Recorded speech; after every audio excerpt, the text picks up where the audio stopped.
1965, joined this school in 1985 in Form 5. Now, as if that's not enough with the number, also he slept in Chariot Dome, Cube 5, and is the 5th president of this country.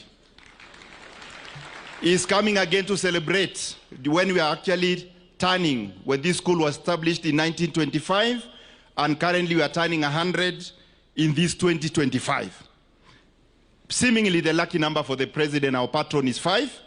So His Excellency tells he was here in Form 5 and he was doing A-level, something very unique, additional maths, chemistry, and geography. And the records of the principal at that time, Mr. Singoe, indicates that our president was in character outstanding, and even the records show that he was paying a fee of 2610 per term at that time, which he cleared. Now, our patron again is very interesting. His certificate when he was leaving was clear, up to even the caution money he paid to the cent. Thank you so much, Your Excellency. So these are the records from the principal's office, one, Mr. Singoe, and the team of the principals who are here. So our archive is alive. So let me again thank His Excellency that we have actually been privileged to have had also our former president, second president of this republic, whom I don't know whether he's aware they shared just a similar, just 5 number. Former president was 506, and our current patron is 5065. Leadership is made here. Now, allow me, Your Excellency, to introduce our teachers who are before us. Kindly stand for the president and wave. That's a team of 110 teachers. Please wave to the president. Thank you so much. Our parents who are here, please kindly wave to the president. You are there. Thank you so much.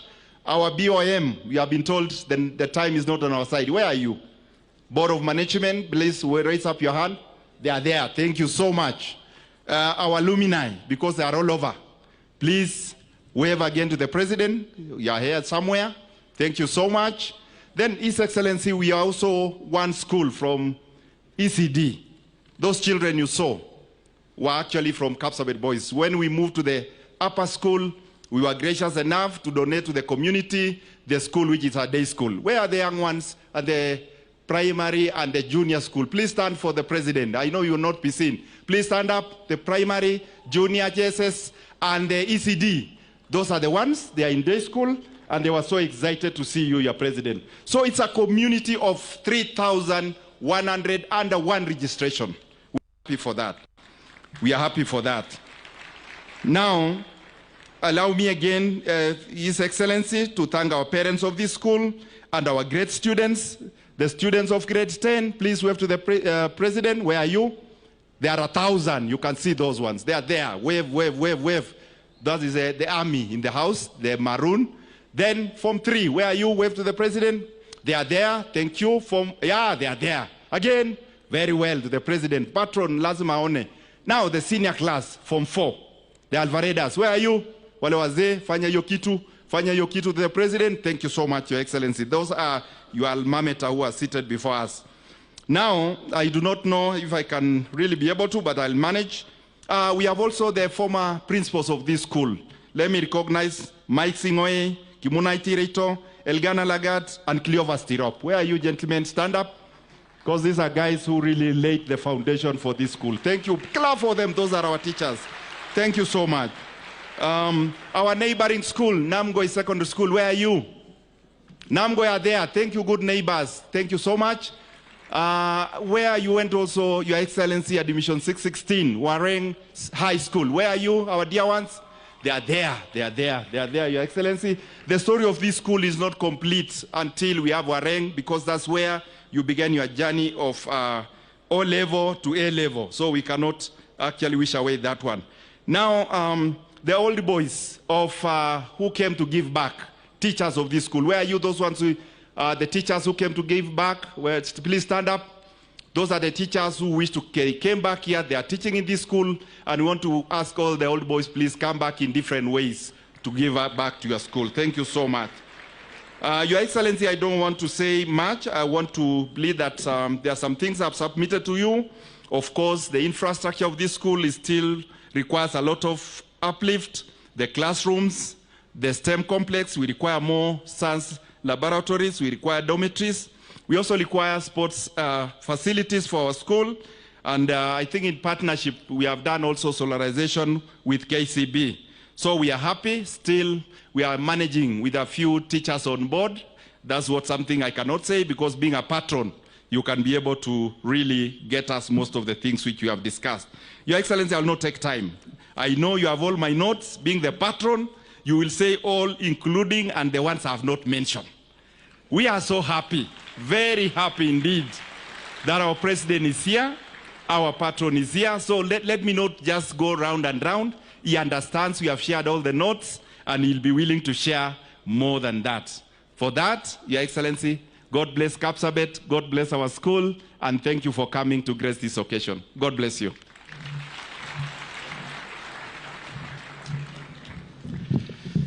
Another applause for the Chief Principal, please. Your Excellency, one of the requests that the Chief Principal, of course, we have made to you, but did not mention here, but I think it would be important, is that you owe these boys a bus. Your Excellency, when you came here with the president, the then President Uhuru Kenyatta, he promised us a bus, and you are the one who brought him here. You are then the Deputy President. Some times back, Your Excellency, we had an accident where this school lost their bus. Their bus was written off in an accident in Baringo. So literally, the school is low on capacity for them to move, and these boys require that support. And I'm sure, Your Excellency, that you will be able. Utafanya hiyo kitu. We are very happy with you. Your Excellency, you attended 100-year celebration in one of the schools in the Republic. We keenly followed your speech there, but we also followed what you gave them. So we are more proud of what you gave them, but we are most proud of what you told them about Kapsabet boys. So, Your Excellency, I am sure you will not disappoint us as our patron with regard to that request. On behalf of all the alumni who are here, on behalf of all the old boys, let me invite PS Chris Kipto on behalf of all of us. He is going to speak on behalf of all of us. I think all the alumni, we have recognized all the alumni. Can we stand, the entire team, including our patron? All of them, some of them are dressed in a manner you couldn't tell that they were alumni. They would pass for students of Kapsabet High School right now. Let us appreciate them as I ask PS Kipto to speak on behalf of all of us as alumni. Karibu PS. Thank you, Governor. Your Excellency, I would like to say I'm happy to be back to where I started. I was here in 1983 to 1986. I started in Form 1 Central, and Kipsang Belio was in Form 1 West. Kipsang, maybe you can stand so that people can see you. Please come over. Maybe my colleague PSS who are here, you know. And I was in Sogom dormitory. I don't know, members of Sogom. I was a prefect in Sogom. That's why you see. And I was also chairman of Wildlife Club and Young Farmers. I was also an athlete. I was running cross country, but when I was in Form 2, I felt if I continued, it would take a lot of my time, so I left and concentrated on my studies. Your Excellency, this is a school that you also came, and I think it's not fair for me to speak when you are going to speak on our behalf as patron. I just want to say, I want to encourage all the alumni. We are going to work with under you as our patron, maybe with all the alumni. We want to set up an endowment fund, and I'm appealing to all those who have gone through this school to put in that endowment fund so that students who are not able to pay school fees at least will be paid from that endowment fund. And I'm going to provide the leadership on that together with my colleagues who are here. Just because they are PSS and I'm donating my time, I would like Kapsabet and Ngeno just to say hello. Welcome. Okay, thank you very much. Belio Kipsang is my name. I was in Cheruyo dormitory. Same year as Kipto 83, though I was here for A-levels, so I was here 83 to 88. Asante sana. Festus Ngeno, PS Environment and Climate Change. I was here 95 to 98, Toyoi dormitory. Thank you. Thank you very much. Your Excellency, I want to take this opportunity to recognize all the other leaders present here. And I want to start with the members of the County Assembly. Members of the County Assembly, can we be upstanding? Both from Nandi, from Wasingishu, from Elgeyo Marakwet. I've seen quite a number of them. Your Excellency, that is the team working with us in county governments. Tuwapigie makofi. And of course, the area member of County Assembly, Your Excellency, is a very young man, your friend Vincent Ruto. He just got elected the other day. It's one of, we had a by-election here and he got elected as the MCA under UDA. Tumpigie makofi tafadhali. We have members of serving in various parastatals, directors, managing directors, and senior government officials. Can we be upstanding? All the directors, including our first governor, Dr. Cleophas Lagat, serving as chairman, together with that entire team. Tuwapigie makofi tafadhali. Let me ask the members of parliament to be upstanding. On their behalf, we will have the area member of parliament greeting all of us, but let me introduce the members of parliament present. Let us be upstanding. Mheshimiwa Zipora Kering, member of Yala, tumpigie makofi. Mheshimiwa Kitur, member of parliament for Nandi Hills constituency and also chairman of Constitution Oversight Committee in Parliament. Tumpigie makofi. Engineer, Mheshimiwa Marianne Kitany from Aldai. Tumpigie makofi. Mheshimiwa Engineer Joseph Lelmengit, member of parliament for Mgwen. Tumpigie makofi. Mheshimiwa Julius Meli, chairman education and member of parliament Tindred. Mheshimiwa Cynthia Muge, member of parliament Nandi County, women rep wetu, tumpigie makofi. We have also Mheshimiwa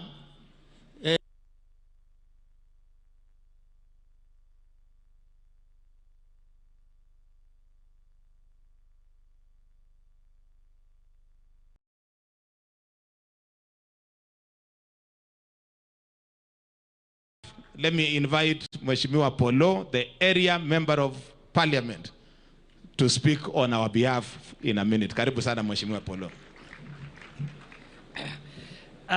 God is good and all the time.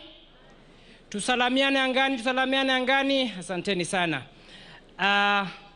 Excellency, President and the church, the clergy, the bishops, and allow me to ride on all protocols observed. Thank you so much, Your Excellency, for coming to Kapsabet Boys. I must also say that I'm an alumni of Kapsabet Boys. I am admission number 6425, and I started in Kaburwa and later went to Kimalel. I think at that time it was Lesos. So the people from Lesos, can you put your hands up? Lesos House, thank you so much. I don't want to say much, Excellency, but I'm really very, very, very happy that I'm here today being one of the people who are mentored in this particular school. At that time, there was a principal called J.P. Mackenzie. And we will never forget J.P. Mackenzie because of what he did in this school. Later, as we were leaving, we also got a new principal called Mr. Lagat. And unlike J.P. Mackenzie, Mr. Lagat was very difficult and very stubborn. And that is why we named him Concrete. And I left while we left him Concrete, and I think that is the time when Governor Sang and Cherargei came and found him here. But what I will not forget about Kapsabet boys, and I would like to encourage all of you Kapsabet boys, you are in a premier school. You are in a school that has brought 2 presidents. I here, being a member of parliament, am also a product of this school. J.P. Mackenzie taught us some good things of Kapsabet boys. And when you go out there, you need to be different. He taught us how to walk the Kapsabet style. He said when you're in the village, musitembe kombo kombo, you need to walk the Kapsabet style. And one thing that he taught us also is how to write letters. Excellency, we were from Kapsabet girls a few minutes ago. And I'm very sure that one time in life, there will also be a president from Kapsabet girls because our wives were from Kapsabet girls.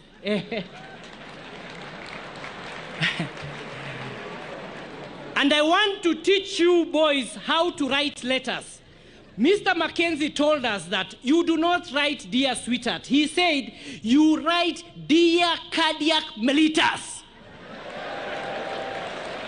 Do you know what cardiac mellitus means? It means that the deepest of your heart, so that when a girl from Alliance or when a girl from Kapsabet girls reads your letter, they have to go to the dictionary to know what it means. And that is what Kapsabet boys is.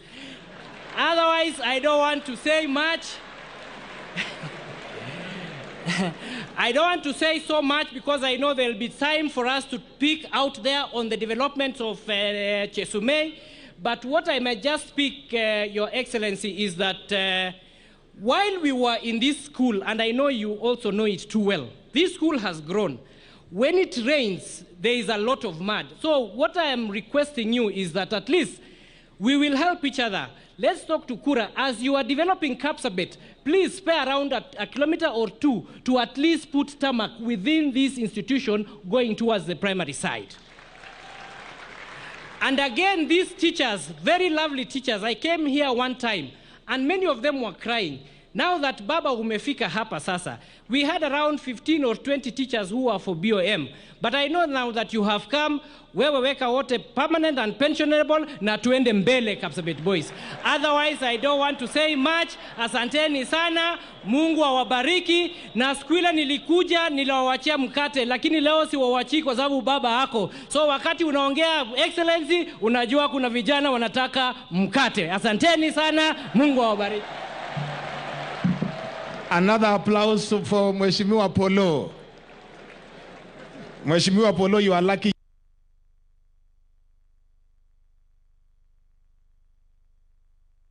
My dormitory was Sogom. My house was Baringo. Unfortunately, down. So I hope they preserved somehow because now we have no memories of our dormitory. We have other leaders present. Mheshimiwa Cherargei, our senator, tumpigie makofi. Karibu sana, Senator. 1 minute. Karibu sana.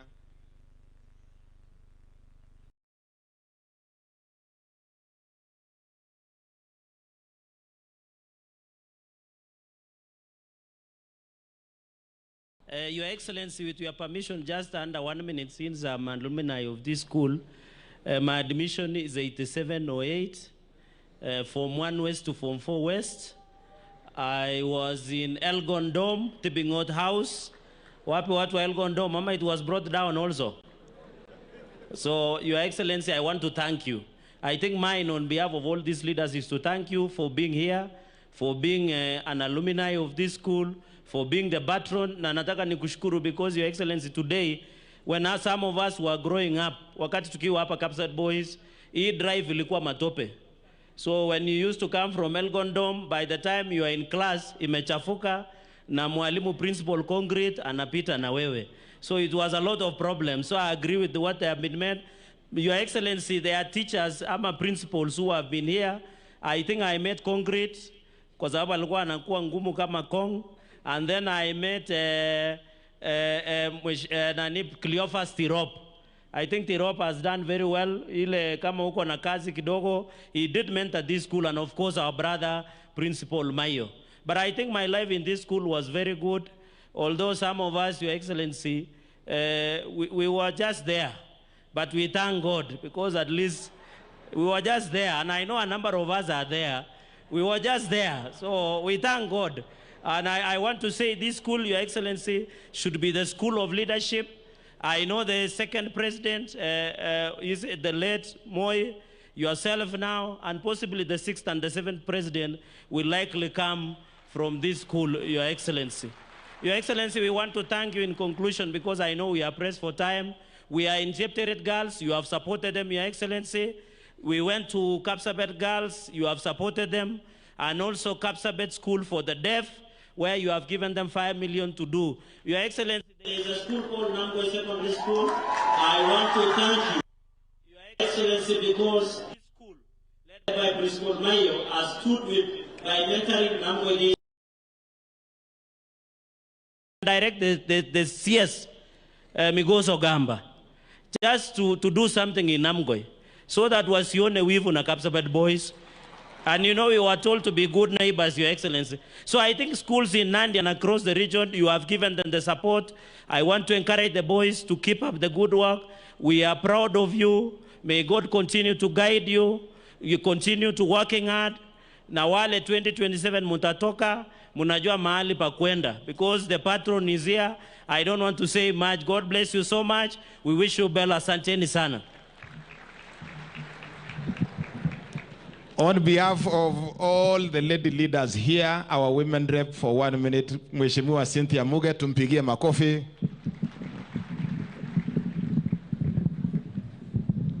Your Excellency, the President of the Republic of Kenya, on behalf of the ladies who are not alumni of the Kapsabet boys, and on behalf of the people that went to the polling stations like myself, allow me to say congratulations to Kapsabet boys for hitting 100 years of excellence. I want to tell the great boys that are in Kapsabet boys that may you continue to row, because you have said that the row must be, you said what? What did you say the row does? The row is paramount. So you must continue rowing so that the row can be paramount. Again, you said the lion shall never eat grass. May the lion of Kapsabet boys never eat grass. May you continue excelling. May you continue hoisting the flag of Nandi and hoisting the flag of Kenya. Your Excellency President, you know that this school is a Kenyan school. You will find a student all the way from Garissa and all the way to Kapserton village where I come from. So we all appreciate Kapsabet boys. May it continue living long. And Your Excellency, the principal of Ngobut Ketit Koitesmamegamasin, Kongoit Namgoi Secondary School, so that it can also accommodate all the students that come from here. Thank you, Your Excellency. Also, Your Excellency, we have my colleague from Elgeyo Marakwet, Governor Wesley Rotich from Elgeyo Marakwet. Karibu sana. That's 1 minute. Tumpigie makofi Governor Wesley Rotich. Your Excellency, the President of the Republic of Kenya and the patron of the mighty Kapsabet boys, all protocols of love. Bwana asifiwe. Yes, my name is Wesley Rotich from Elgeyo Marakwet County. I was not in Kapsabet boys for the start. Mimi ni wale wa polling station, lakini Your Excellency, tangu ingie kuwa president, I think all those polling stations are now coming up. That's why some of us are even here. But Your Excellency, there is one thing I want to congratulate you for the job you have done here today.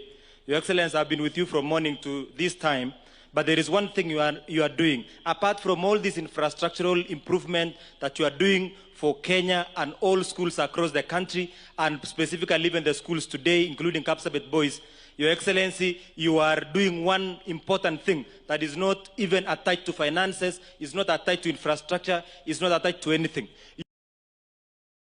Your Excellency, you can imagine a young man here who are seeing your admission number, I can imagine what goes through their heads. They know it is possible to make it from Kapsabet Boys. It's possible to be someone from this very humble beginning to be someone. Your Excellency, we thank you very much. We wish you all the best. Continue inspiring the young people. Nilikuona ukiwa na blazer. Your Excellency, vile umekuja, I want to join polo. Wakati umefika na hiyo blazer, Your Excellency, that blazer is very expensive. Lazima vijana leo wachangamke. Thank you very much. And Your Excellency, there is one thing I want you to make policy. I want you to make policy one thing. The principal of Kapsabet Boys, I've seen him, and I've seen what he's doing in Kapsabet Boys. There is a big problem in mentorship of leadership in all our schools across the country. What you have done in Kapsabet Boys, mentoring Kapsabet Primary School and attaching it, Your Excellency, if possible, make it policy across the country so that the big schools, those who have capacity, can be able to mentor the small ones so that we have Kenya moving together as a whole. Thank you very much and God bless you. Asante sana, Your Excellency, Governor Wesley Rotich. So, Your Excellency, today we are happy. We have presented our issues to you. I am sure when you come to speak, you will be able to share. And we are now not presenting to just the President of Kenya, but to our patron. And I'm sure that engagement, in fact, there is some of the recommendations that you have shared with us about some of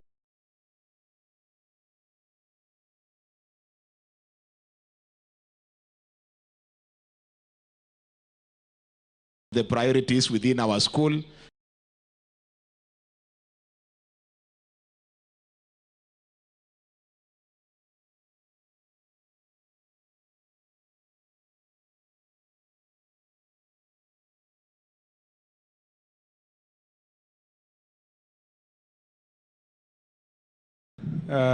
Governor, Your Excellency, the President of the Republic of Kenya, and student number 5065, an alumni of Kapsabet Boys High School, all distinguished guests,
university here in Kenya. And therefore, when we think about education, when he speaks about education, his passion about education is the model of competence-based education is well crafted and well refined, because we have a president who understands the education of Kenya. And we want to tell you, congratulations, Your Excellency. We support you. The last thing I'd like to say is that to all students in this school, you would never have had a better mentor than President William Samoei Ruto. You have no reason. You have actually not even have a reason to have an A-. You are supposed to excel in everything because you have the best mentors in this republic. With those many remarks, I wish you the very best. I wish you a successful 100 years ahead. And I believe that the traits that we learn from this school, we will also take it to our schools. For some of us who went to even other greater schools like St. Patrick's High School, Iten. Your Excellency, it is now my greatest pleasure and honor to invite the Minister of Education, my friend and my brother, Honorable Julius Migos of Ogamba, to come and address this gathering and invite you. Pigie makofi. Thank you, thank you. Your Excellency, the President of the Republic of Kenya, Dr. William Samoei Ruto, allow me to ride on the protocols already established and state that it is a great honor. It is a great honor for me to join you in this visit to your alma mater. I thank you most sincerely, Your Excellency, for finding time out of your very busy schedule to join the Kapsabet High School fraternity for these centennial celebrations. May I also thank the Board of Management, the principal, staff, and students of this great school for working hard to make this event a reality. This event is remarkable for a number of ways. Firstly, Your Excellency, it is a reunion of old boys of this great institution. It is also an opportunity to walk down the memory lane to where it all began and to reflect on your collective and individual experiences in this school and how they have shaped your lives to date. Your Excellency, secondly, it is a chance to reconnect with your alma mater, to assess the progress that it has made over the years and over the past century, the challenges that it has faced, and the opportunities that lie ahead. Through today's event, Your Excellency, the current students, the teachers have the opportunity to reconnect with these institutions past as represented by these old boys and former teachers and the stories and narratives that shaped their lives here and after. Similarly, the old boys and former teachers can have a feel of the Kapsabet High School of today and now, how it used to be and how it no longer is and how it still is. These intergenerational exchanges is inspiring and assuring. It is a lesson in both change and continuity. Your Excellency, today also signifies the place of alumni in our educational institutions. It is a demonstration that the community of a school is not just made up of those who are in this institution today. Even those who have been there before still form part and parcel of an institution's fraternity. The alumni of an institution are its finest and best brand ambassadors. Their mere existence provides an institution with credibility and builds the confidence of the current and prospective students. Indeed, Your Excellency, the Bible tells us in the book of Luke, chapter 6, verse 44, that every tree is known by its own fruit. And for Kapsabet High School, Your Excellency, you certainly stand out as its most eminent ambassador. Your Excellency, these intergenerational linkages between the alumni and the current students also denote sustainability. To say today's centennial celebrations are not just a tribute to the school's longevity, perhaps more importantly, the celebrations affirm the fact that where an institution establishes its relevance in imparting knowledge and shaping lives, then its existence will be guaranteed across generations. This is why, Your Excellency, under your visionary leadership, we are working to build an education system that focuses on equipping learners with the skills they need to thrive in the modern world.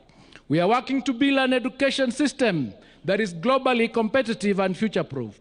Only by doing so shall future generations gather to celebrate milestones like we are celebrating today.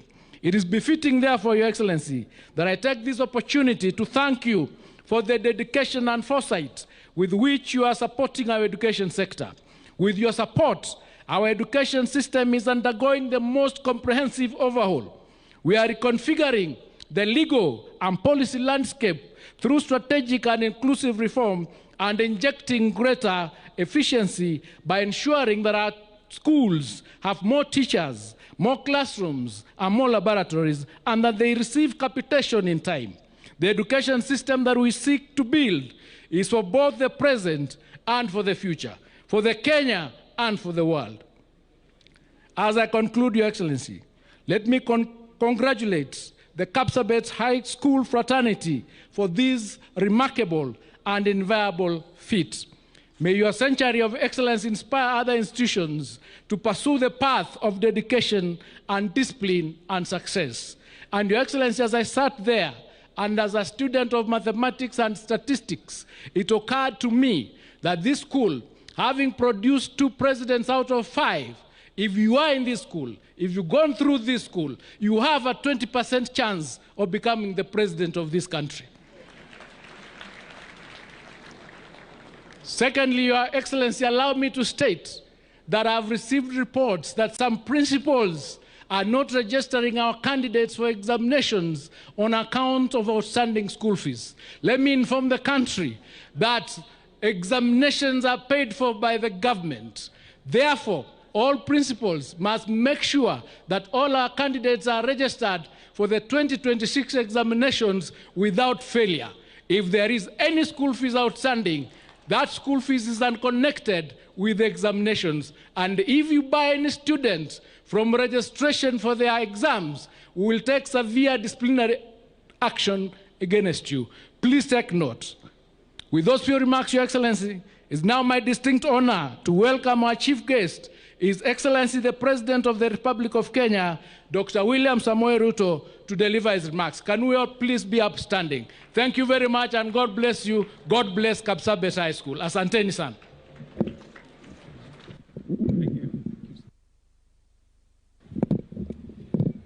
Asanteni sana. Tafadhali tunaweza keti chini. Thank you very much.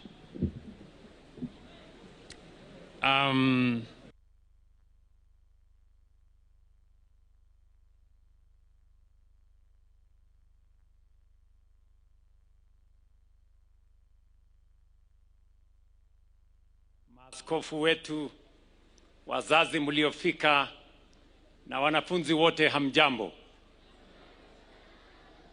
Hamjambo tena. Kapsabet hoye. Hey, mko na base. Before I make my statement, and I'm truly proud to be in Kapsabet Boys today. But in our midst, we have my teacher, the man who admitted me to Kapsabet Boys High School 41 years ago. A great teacher. And a man who my history will not be complete if I don't recognize his contribution of giving me a chance here and also making it possible for those of us who are in this school then went through that education. Mr. Mark Singoe.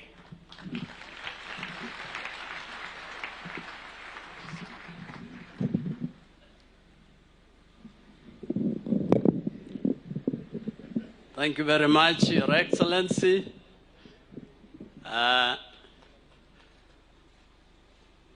I had the privilege of being part of this school in 2 parts.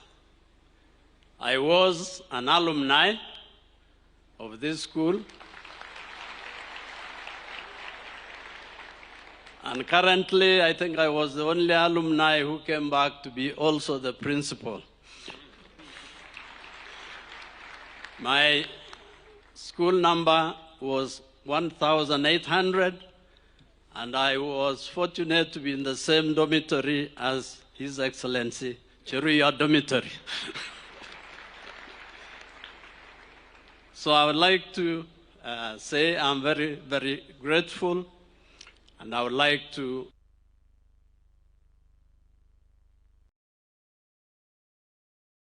make use of the opportunity they have so that they can be able to solve the problems that are going to be there in the next 100 years. So thank you very much.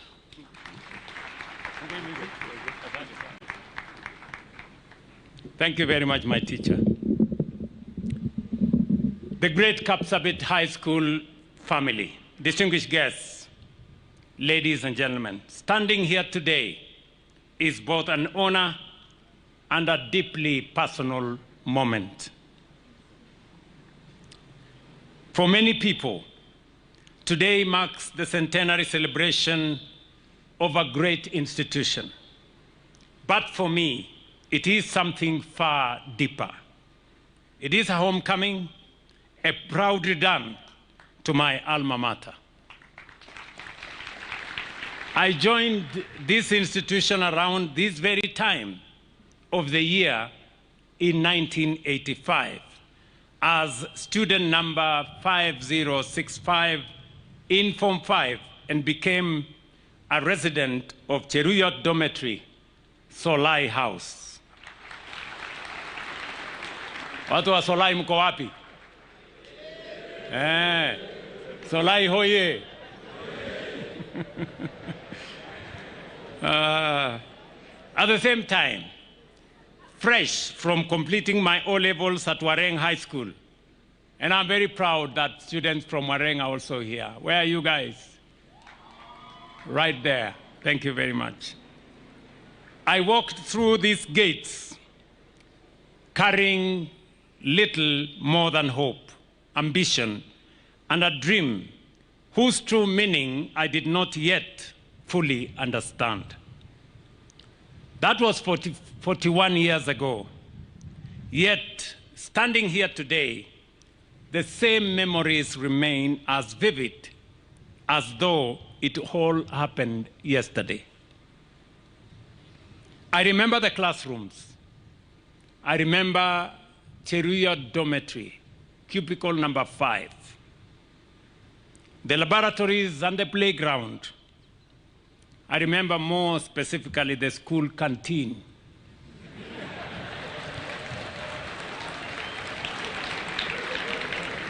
And you know what happens in the school canteen.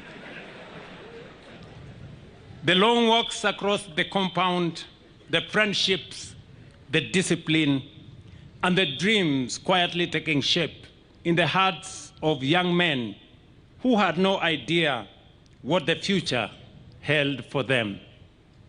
Looking back today, I am reminded of the words of the late Steve Jobs, the founder of Apple, who once said, "You can't connect," and I quote, "you can't connect the dots looking forward.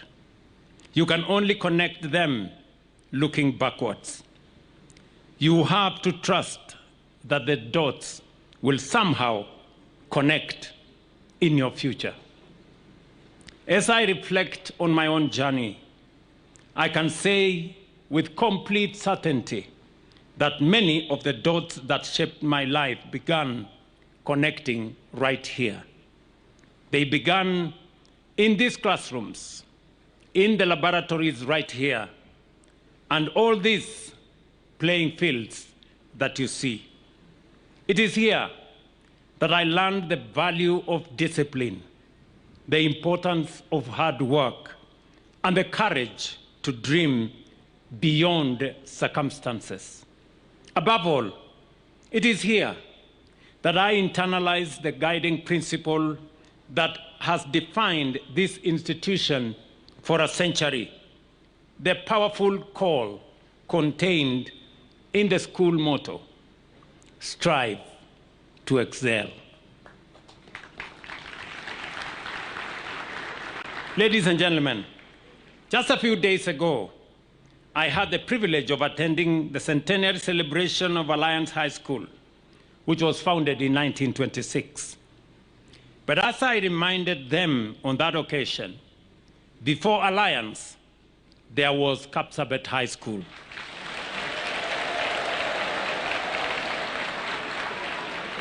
Which was established a year earlier in 2025. This great institution, therefore, stands among the oldest centers of learning and academic excellence in our country, and it carries a remarkable distinction. Out of the 5 presidents who have led Kenya since independence, 2 were shaped within this very compound. But the story of Kapsabet is not only about presidents. It is also about thousands who passed through these gates, carrying dreams in their hearts and determination in their minds. They went on to become teachers, doctors, scientists, entrepreneurs, distinguished public servants, athletes, and leaders in many spheres. And when I look at the young men gathered here today, I have absolutely no doubt that the next chapter of this great story is already being written right here before our eyes. To the students here today, allow me to speak to you directly. Some of you may come from humble homes. Some of you may come from villages and towns whose names are not widely known. 41 years ago, I was exactly where you are today.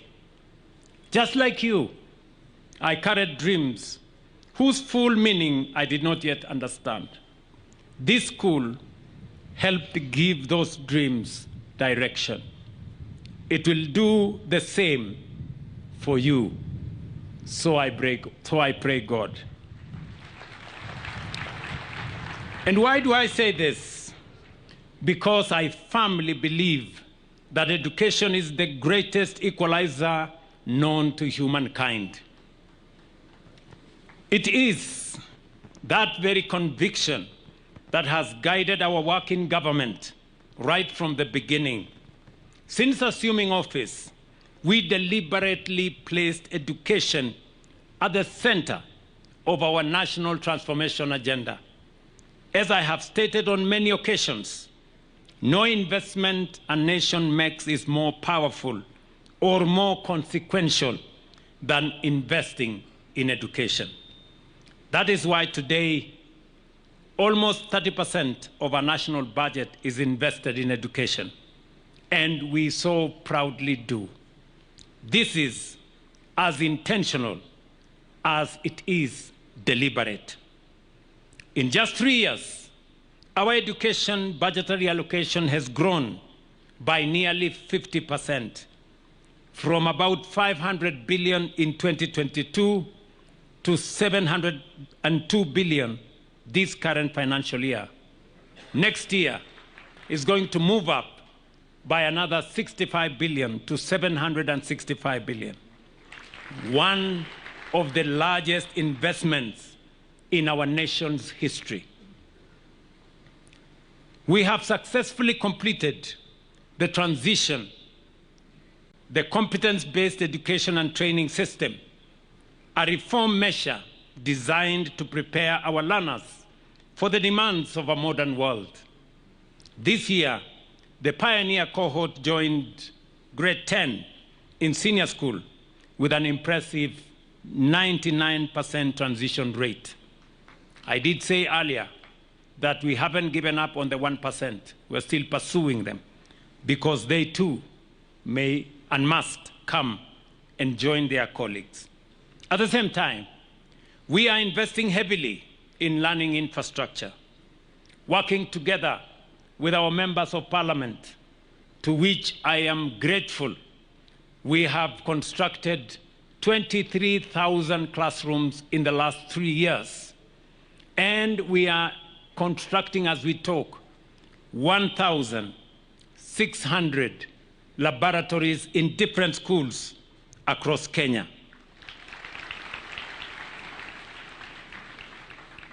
Let me also say, equally important and strategic is the strength of our teaching workforce. Over the past 3 years, we have recruited 100,000 teachers. And before the end of this year, we will recruit another 16,000 teachers, fulfilling our commitment to close the teacher shortage of 116,000 that we inherited. This is the largest teacher recruitment drive in Kenya's history. In higher education, we have introduced the student-centered funding model, enabling students from especially disadvantaged backgrounds to access scholarships and loans covering up to 95% of their education costs. We have increased university capitation from 45 billion to 82 billion, while funding for scholarships and higher education loans board has risen from 17 billion to 41 billion this year, restoring stability in our public universities, many of which were on the verge of bankruptcy. Ladies and gentlemen, we may not know with certainty what the careers of the future will look like, or what new industries will emerge in the years ahead. But what we know for sure is that the education we are building today is designed to prepare our learners for exactly that kind of future. It is an education that nurtures creativity, curiosity, sparks and encourages innovation, and builds the resilience and adaptability needed to thrive in a rapidly changing world. Our goal is not merely to prepare students for the opportunities that exist today, but to equip them with the imagination, skills, and confidence to seize the opportunities of tomorrow, to create, to lead, and to design the future rather than simply to wait for it. It is said the best way to predict the future is to create it. As I conclude, allow me to reiterate that the success of any institution is not defined merely by policy pronouncements or academic results. It will ultimately be judged by the opportunities they create, the enabling environment and infrastructure we build, and above all, by the character, the discipline, and the sense of responsibility we instill in those who pass through these institutions. For 100 years, Kapsabet High School has faithfully nurtured young men of integrity, purpose, and ambition, young men who understand that excellence is not an accident, but the product of commitment, perseverance, and character. Once again, I want to say to my alma mater, the Kapsabet High School, on this historic occasion, congratulations on 100 years, or as we celebrate the centenary milestone for our great institution. Let me say the following as I conclude. I have had the occasion to speak to the board and management of Kapsabet High School. They have bestowed on me the honor of becoming the patron of this school, though they did not ask for my opinion. But be that as it may, I take with great honor and a sense of responsibility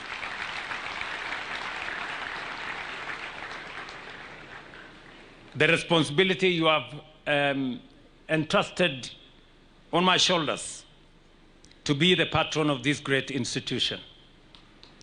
And as a result, I want to promise that we are going to work together. We have done so before. We will continue to work together. As I don this uniform of Kapsabet boys with a lot of pride, I do so for all the children of Kenya, to confirm to them that the government of Kenya, their parents, and the society and nation of Kenya stands with all our children. It is our commitment to all our children that no child should be left behind. We understand full well that every child must get equal opportunity to learn. And that is the reason we must continue to invest in education. Education is not a cost to us. It is an investment to the nation as we invest in our children and invest in our future. We will continue to work with all the stakeholders to make sure that Kenya continues to be the country where our greatest asset is our human capital. And because our greatest asset is our human capital, investment in our greatest asset, that's our human capital, sharpening it, using education, training, knowledge acquisition, and research is going to continue to guide our investment in education. I am very proud to learn from the principal here that every year students from this great school, between 20 and 25 students, join Ivy League universities. Right from here in Kapsabet. That is a feat that is not easy to attain. And it gives us confidence that we are preparing the men and women that will have the knowledge, the skills, the expertise, and the talents to move our country to the next level. I am persuaded, beyond any reasonable doubt, that Kenya is going to be a great nation in our generation. We are going to move this country to the next level. And because it is our intention, it is our plan, it is our commitment, and it's our vision for us to move Kenya to the next level, the human capital, the men and women that will move this country to that future, we must make sure that we accumulate enough knowledge, we create new knowledge for us to take our country to the next level. And therefore, I want to confirm to you, as I confirm to the nation here, that we will continue to forge the future as one people. This school is a national school. I understand and I know that students from across Kenya are beneficiaries of the great history and tradition that has been established in Kapsabet High School. Let me complete my remarks by saying, when I was here, we didn't have the primary school. We didn't have the secondary school. We didn't have the ECD.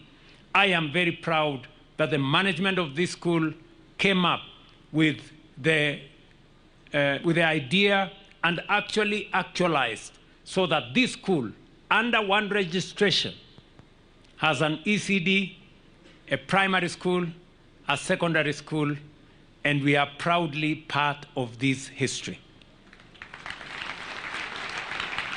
Waziri, I had many problems. I tried to persuade Lenana School to provide facilities for a primary school, and I had great difficulty. Finally, they agreed reluctantly. We now have a primary school in Lenana School. Waziri, let me persuade you. if you can go and persuade the Board of Management of Lenana to come and learn something from Kapsabet.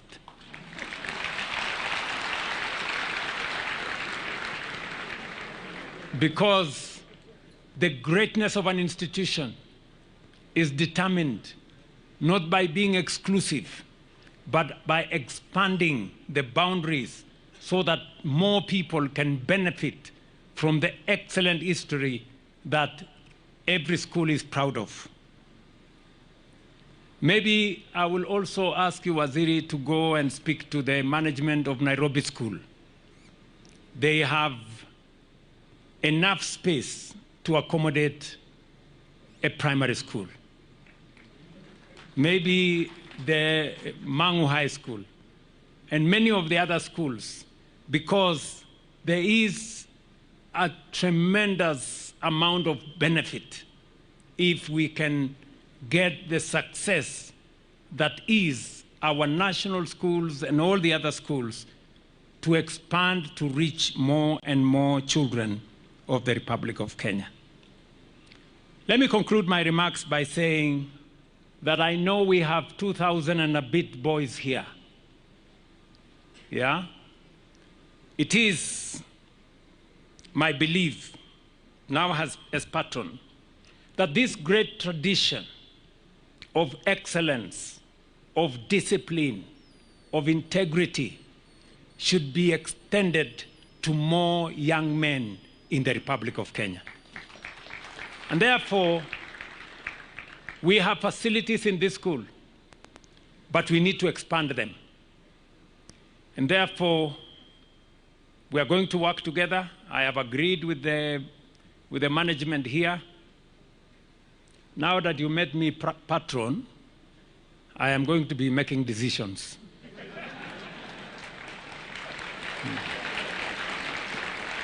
Of course, in consultation with the board.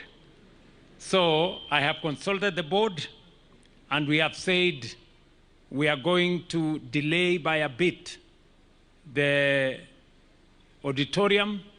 We are instead going to build a science complex, because this institution is a great institution of STEM subjects.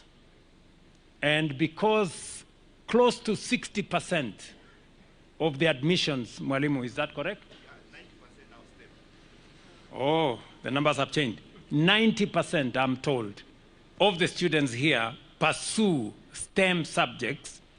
Therefore, the science complex is going to be a critical component to make sure that these men and women, these men especially, have a chance to pursue their STEM courses. Number two, we are going to build an extra 40 classrooms.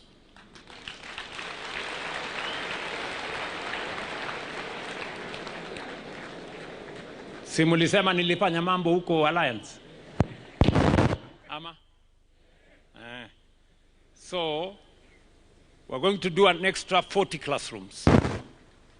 And we are also going to do for you another 1,000 capacity dormitory.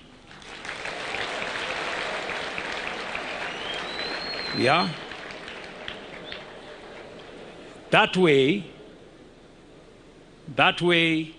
we will open up more space for more children from this region and from the Republic of Kenya to partake of this great tradition of excellence that Kapsabet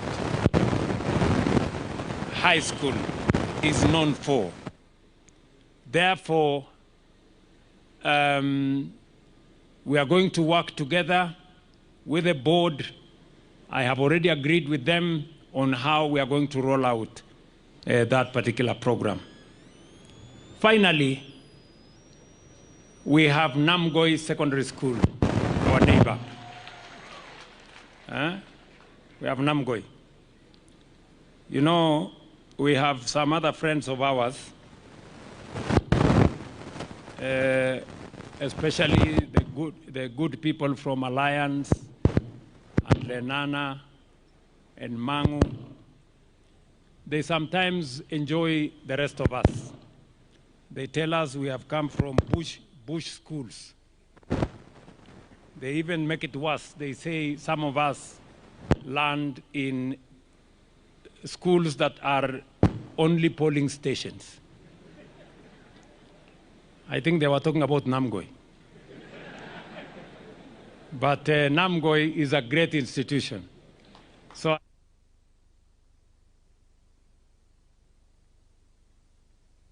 the 10 classrooms. Yeah.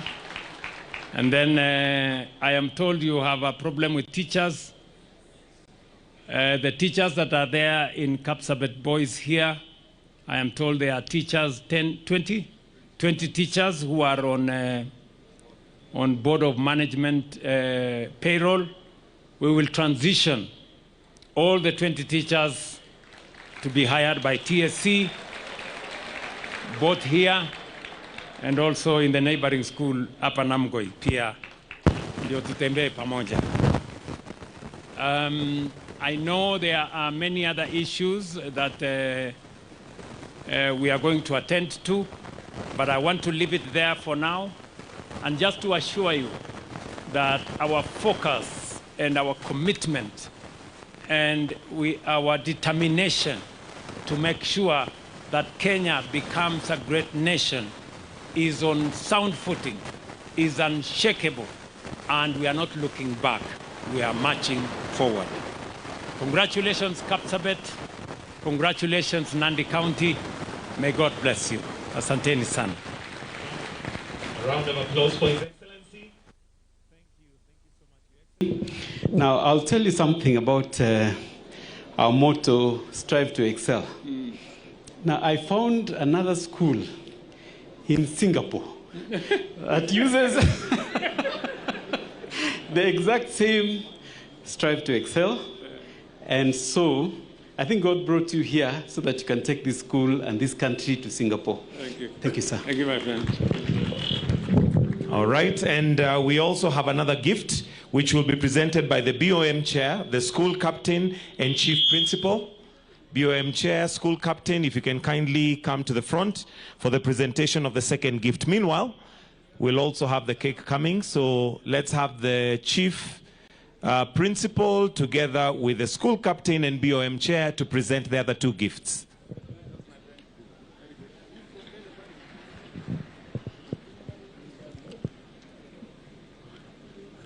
And also a certificate of appreciation for His Excellency once he is done with the gifts. And for us to finish this session, I'll request also the one who was leading the school chant, tutamaliza na school chant, kwa sababu hiyo kitu ilishika. Ama namna gani? Yes, so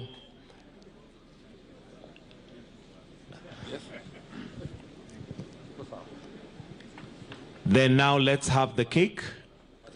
After that, we'll have the cake brought, and I'll invite the cake matron, Florence Chirchir, to come and assist us as we now wind up this session with a cake as Kapsabet High School turns 100.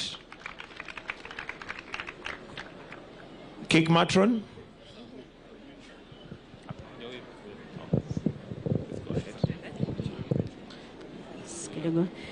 Your Excellency, the President, Dr. William Samoei Ruto, we are now climaxing our celebration with this cake cutting session. Allow me, Your Excellency, to invite our Chair BOM, Professor Mening, our Chief Principal, and our Supreme Captain, Colin Sarima, to accompany you in the cutting. And before that, sir, I ask Bishop Korir to bless the cake. Let us bless the cake. Thank you, Your Excellency. Heavenly Father, we thank you so much. The cake is the climax of this ceremony that we celebrate 100 years. And we pray, Lord God Almighty, as your servant, our President leads us in this session, May you bless us so that our spirits will agree and Kapsabet school community will live forever. So bless this cake and bless all of us through Jesus Christ our Lord. Amen. Thank you, Your Excellency. And now, the Minister and the Governor. okay. And now, Your Excellency, sir, we cut this cake to celebrate 100 years. A hand clap as we cut this cake. Thank you so much. Makofi, makofi, makofi kwake. Your Excellency, thank you. Kapsabet High School at 100. And with that, we will have the cake, of course, eaten a little bit later on. Where is the one leading us with the school chant as we all stand up now to get ourselves ready to exit? Let's have the school chant, and then after that, we may exit. Tumsaidie na microphone ili atupatie hiyo inaonekana kama haka from Brazil. Haya, twende.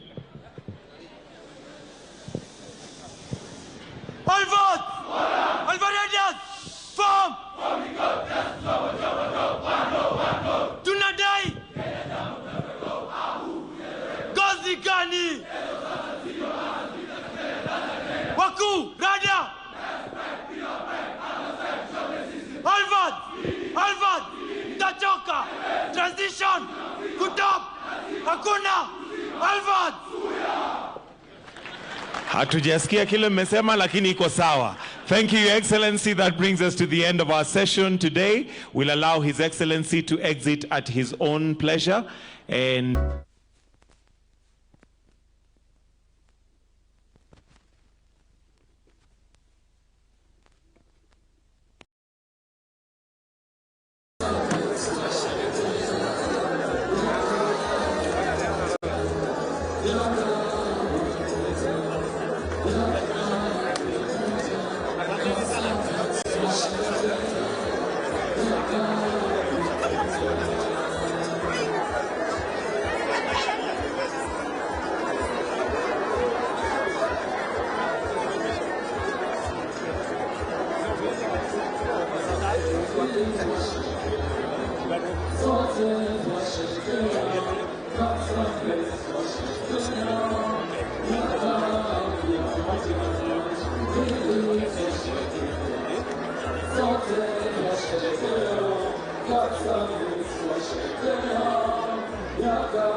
Yeah.